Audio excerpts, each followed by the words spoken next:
Google just dropped Gemini 3.5 agents, and everyone thinks it's their answer to OpenAI's o1.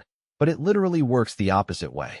And if you're betting on which AI model is actually going to be smarter 6 months from now, this distinction matters way more than the hype suggests.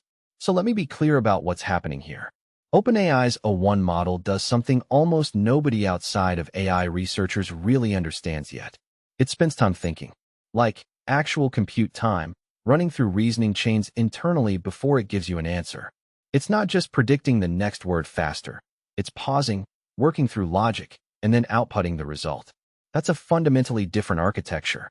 The model is literally doing invisible work that you don't see until it's done. Gemini 3.5 agents? Completely different beast. Google's not trying to make a model that thinks harder internally. Instead, they're building a system that acts in the real world.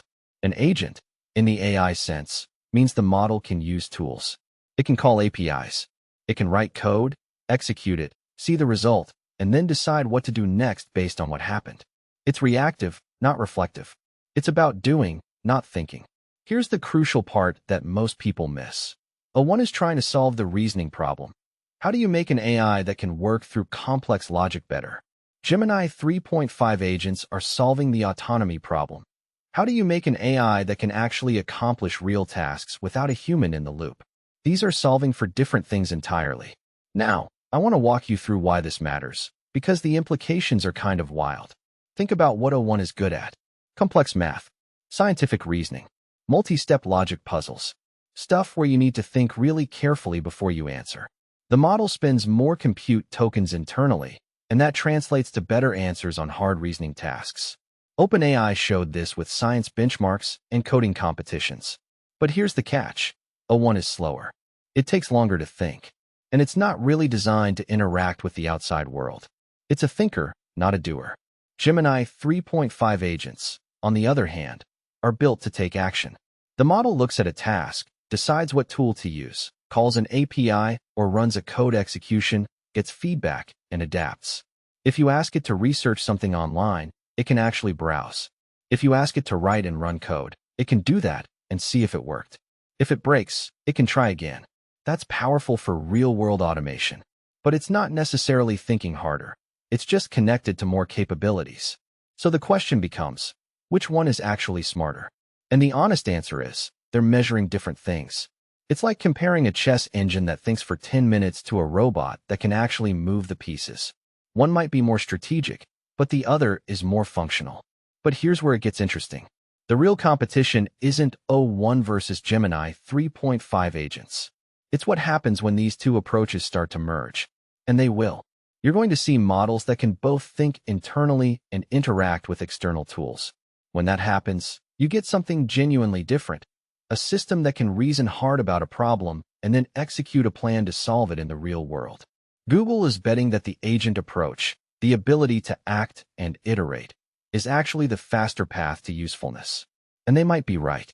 A model that can write code, run it, debug it, and improve it iteratively might actually solve more real problems than a model that thinks really hard but then just outputs text.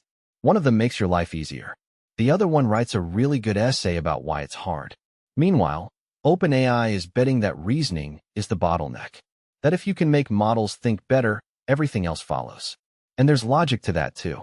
If a model can reason through complex problems, maybe it doesn't need external tools as much. It can just figure it out. But here's what I think is actually happening. Both companies are right about part of it, and both are going to keep evolving. o1 will probably start getting agent capabilities. Gemini 3.5 agents will probably start doing more internal reasoning. And in a year or so, the distinction between them will be way less clear. What matters right now is understanding what you're actually getting. If you're using o1 because you think it'll solve your coding problem faster, you might be disappointed. It's better at reasoning about code, but it's not hooked up to run it. If you're using Gemini 3.5 agents because you think it'll be smarter, that's also kind of missing the point. It's smarter at taking action, not necessarily at thinking. So the real takeaway is this. The next year of AI is going to be about these two approaches crashing into each other. And the winner isn't going to be whoever makes the smartest single model. It's going to be whoever figures out how to combine deep reasoning with real-world autonomy first. Google's got the agent infrastructure. OpenAI's got the reasoning engine. Both of them have the resources to build the other thing. Whichever company actually ships that combination, a model that thinks hard and acts decisively, that's when things get genuinely different. If you want to actually keep up with this stuff as it happens, subscribe. I break down these distinctions every week, and honestly, understanding what these models actually do, not what the press release says, is the difference between knowing AI and just being confused by the hype.